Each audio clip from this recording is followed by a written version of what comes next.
Now, today, the Senate approved a 2-week funding extension that includes $4 billion of budget cuts, and the president signed it this afternoon. Now, the bottom line, this was a loss for the Democrats. They didn't get the month-long extension that they wanted, and they gave the GOP all of the cuts that they requested for now. Now, for the next round, the Democrats are bringing in their big guns. They've enlisted Vice President Joe Biden to lead some of the negotiations. But the Republicans are feeling emboldened after their $4 billion victory. Now, that seems strange to me, because the federal budget deficit is projected to be nearly $1.5 trillion in 2011. So it doesn't seem like they did a lot of damage there. Now, today, Republican leaders were crowing about cutting spending. I would only add that even though it was only a 2-week bill and a $4 billion reduction in spending, it is the first time I can recall in the time that I've been here, our actually cutting spending on an appropriation bill. Our team wants to cut spending in a real way, and it's time to get to work. You know, if you give Congress 4 weeks, guess what? They'll take 4 weeks. You give them 6 weeks, they'll take 6 weeks. We've got 2 weeks. Let's get the job done. Now, I guess they're bragging because they got the Democrats to do what they wanted for these next 2 weeks. But what I find interesting about that bragging is, look, 231 House Republicans voted yesterday for a bill to cut $4 billion from the federal budget, right? But before that vote, there was this vote to end oil subsidies. Now, voting for this bill, according to Congressman Markey's office, would have saved $30 billion over the next decade. Republican votes in favor? 0. That's right. Nada. Not one individual. So in the hot pursuit of $4 billion in spending cuts, the Republicans voted to keep $30 billion in big oil subsidies.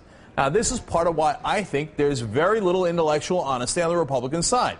Now, most Republicans are just carrying out marching orders from their corporate donors while they pretend to be in favor of small government principles. Now, with the exception of perhaps one Republican, and that is specifically my next guest. Joining me now is the Republican congressman from Texas and former and perhaps future presidential candidate Ron Paul. Congressman Paul, now, I think a lot of the guys on your side, to be honest with you, take money from corporate donors, as I said. You seem to have some principles that you get a lot of respect for that, whether it's in the conservative community or it's in the online community. But today or yesterday, you voted for those oil subsidies as well, $30 billion. Why'd you do that? Well, how do you define a subsidy? See, I don't consider any tax break as a subsidy. That was not a spending bill. That was not a grant. So if they get benefits, I never vote to increase any taxes. I vote to always give tax credits, and I always cut spending. I've never voted for a real spending bill. So I don't think that is in the category of what I would consider a spending bill. Oh, that's interesting. What do you think should be the proper income tax rate?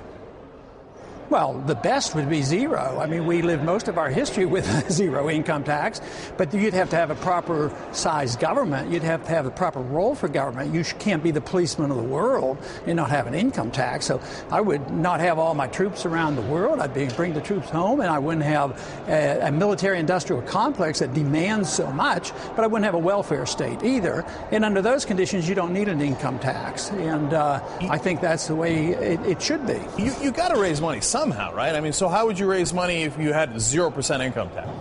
Well, how did they raise it before 1913? You know, they had excise taxes and some import taxes, but it wasn't the matter of how you raised the money, it was who was demanding the money. But there's an endless demand when you concede so much to the military-industrial complex and a militaristic foreign policy, and you say that you have to redistribute wealth from cradle to grave and take care of people. I think when people take money from you and give it to somebody else, that's equivalent to stealing from you. I don't want to take any of your money. I want you to invest it and create jobs. So, and I'm personally convinced that I'm on the side of the humanitarian side of this, because if you care about poor people and jobs, you're going to have them more likely if you do it that way rather than the government spending the money. Because just look at where we've been with all this spending and printing of money and bailing out. Who gets all the benefits when you run a system like that where you're pretending to redistribute wealth? You serve the special interests and the powerful corporations. Then when you get into trouble, who gets bailed out? They get bailed out. Wall Street's and the banks get bailed out. And who gets stuck? It's the taxpayers. That's why you need income tax, so you take care of the wealthy. So now, look, Congressman, we disagree on that, of course. I mean, it's not 1913. I believe we need a little bit more money than you say. But it is an interesting point about defense. Now, if you do non-defense discretionary spending cuts, in fact, if you brought that to zero, you cut everything outside of defense and entitlements, that'd only be $610 billion. You still have a gigantic deficit. So is your proposal the counter to the Republicans, the rest of the Republicans, in saying we must cut defense, and perhaps fairly drastically? Well, I use a different term. I don't want to cut defense, but I distinguish military spending different from defense spending. You think if we send troops into Libya next week or this week, that's serving our national defense? No, it's going to cost a lot of money, but it won't serve our defense. It's just military spending. So I want to cut military spending, not defense spending, but you could do that with maybe a third of the military budget. You could cut hundreds of billions of dollars from that, and it wouldn't hurt us. But that still wouldn't be enough. I mean, you have to get rid of this redistributive mentality that is right and proper and moral to take from some and give to others. Because when you endorse that system, always intended to help the poor, you help those who distribute the wealth and who are on the gravy train. So the corporations benefit, the people get the crumbs. So look who lost their houses and lost the jobs. We were propping up housing for everybody and give it a gift, low interest loans and all this. It intended to help the poor people have houses. But there were a lot of big companies and mortgage companies made a lot of money, and the builders made money on the way up. They get into trouble with over speculation. We bail them out. We cause a recession, and the poor people lose their jobs and they lose their houses. I cannot see how anybody could endorse that system. Congressman Paul, you know, a lot of people, of course, do want to spend a lot on defense, namely the Republican Party, certainly some portion of the Democratic Party as well. Whenever you go to cut there, they fearmonger, they scaremonger. So why do you think they're doing it? Is it the money that they're getting from defense contractors? Well, you have to ask both parties that. You know, the Democrats were supposed to cut back on that too. But no, I think the war profiteers have a lot of influence. I think that if you vote against military spending, the Democrats especially get trapped into it. They finally get in and they take a more non-interventionist policy. Then they get in and they say, oh, we can't look weak on defense, we got to spend. But they also really endorse the policy. See, Republicans and Democrats aren't much different. They believe in the Federal Reserve paper money system. They believe in the welfare system. They believe in the warfare system. They believe in international intervention and running the world. And they also believe in intrusion into our privacy. So I don't see any difference between the leadership of the two parties. Maybe the rhetoric on the Republican side is a little bit better about, yes, less taxes and less spending, but just think, when we had 8 years of a chance to do something, Republicans really didn't cut, you know. Right, and by the way, kept spending. they were also much more in favor of defense spending. I mean, you can say the Democrats are a little guilty of that, but certainly Republicans have been pushing for that for decades. But you mentioned the Federal Reserve there. I know one of your biggest legislative accomplishments was with Congressman Alan Grayson in auditing the Fed, and that was very good. But I'm curious about what you think about credit, because you and I have had this discussion before, and I'm not sure a lot of people know this. What do you think should be the credit policy of the United States? Should you be able to borrow money to buy a house, a car, et cetera? Oh, sure. In a free market, you can do that, but the market generates the credit. You know, if I had an automobile and you and I had a transaction and I want $10,000, I can extend you credit, and all of a sudden there's $10,000 worth of credit. Or an automobile company could do that, or a bank could do that. But the credit really is backed up by savings. The crime that is being committed today is that the credit comes out of thin air.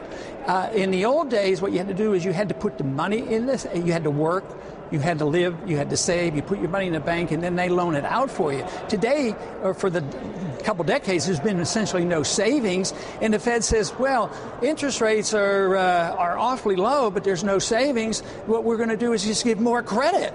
And it's a false signal. It causes all kinds of malinvestment and all this debt accumulation. So artificial credit by the Fed is wrong. It is an immoral, illegal act, really. Let me follow up on that real quick, though. What if a kid that's in your district, a poor kid in Texas, got good grades, wants to go to school, doesn't have the money for it because he's poor? Do you think he should be able to, the government should give him a helping hand and give him an opportunity? No. Or should he be able to get a loan? Or that's it, tough luck, you're poor, you don't get an education? Well, no. I mean, you're the government. It's your money. I don't have a right to come to you and say, my poor kid in Texas needs an education. I come to you and knock on the door and say, give me $500. But we send the IRS agent and then it's okay. So, no, I have no right to take money from you. And nobody has a right to somebody else's wealth. You have a right to your life and you have a right to your property, but you don't have an education isn't a right. Medical care is not a right. Education, these are things that you have to earn. Now, you might ask, well, what kind of a system would that be? Well, I grew up with that system, but prices were different. There was no inflation. My tuition was $350 a semester. I had jobs in the summertime. I could earn it. When I went to medical school, there were loans available if I'd have needed them, but it was a completely different world. Today, but there were loans. But there were loans. Did you take advantage of those loans? It was through the school. The school made the loans. There were no government loans. There were no government loans. But you're okay with the school giving loans then? Oh, sure. I mean, that's credit and people, endowments, and that's what would happen. But prices would be different. Kids today, even if they work, as soon as they work, we tax them. You know, if they're a waitress or a waiter, we tax their tips. So we encourage them to work. Then they don't have enough money. The prices go up on the tuition, and then we give them grants, and then they get out of college and they owe $200,000. It makes no sense whatsoever. All right. I don't know how anybody can justify. Congressman, you know, I know you're big online, so we asked our Facebook audience, we have one on TYT Nation, a question for you. Brian Carter wrote in, ask him if he really does support Walker's efforts to destroy unions, because we've got a lot of questions on this, and I wanted to ask you about that. Where do you stand on Governor Walker's attempts to go after unions? It's a loaded question, because I can answer for myself. I do not want to destroy unions, but I don't want to give them artificial power. I want to give the corporations no artificial power, and I don't want to give unions. Why is collective bargaining artificial power? Because it's based on law. The employees getting together in a free market saying, okay, we've gotten together. Okay. Workers have the right to get together and negotiate. But just as you and I on a voluntary transaction or the actions between two people for social reasons has to be voluntary. Economic transactions have to be the same way. So workers who can voluntarily get together and negotiate, they can negotiate, but they can't force their will by law, and that's what the government has done. They have given them artificial they're saying power. By law you are not allowed to collectively negotiate, which doesn't make sense if you believe in the free market. I'm talking about my position. Okay. So then you don't agree My with position Governor is Walker. you can voluntarily organize and negotiate, but you can't. Nobody has any force. See, the libertarian belief is that you can't use force on people. So then you don't agree with Governor Walker, because by law he's saying you cannot collectively bargain. Well, you have to have voluntary. It has to be voluntary on both sides. Okay, so we're getting one last thing now. Look, you've finished first in CPAC. You finished first in all these different polls. Obviously, that puts you in a position where you might run for president. Sarah Palin says that she won't run for president if there's a candidate in the race who speaks for her. Do you think you could adequately speak for her? Oh, I doubt it. I think we have some disagreements, so I don't think I would be able to do that. I mean, I would appeal to the people who like her and support her and try to convince them that what I believe in and my interpretation of the Constitution is, very strictly limiting government and non-interventionist foreign policy. Yes, I would work real hard to appeal to her supporters, but I don't think you could translate that into saying that somehow or another I'd be speaking, for her. I mean, that would be a little bit of a stretch. I think so, too. So are you running? We're losing you. Are you running? Are you running for president, Congressman Paul? Oh, hold on. This is great. Go ahead. Congressman Paul, last question for you. Are you running for president?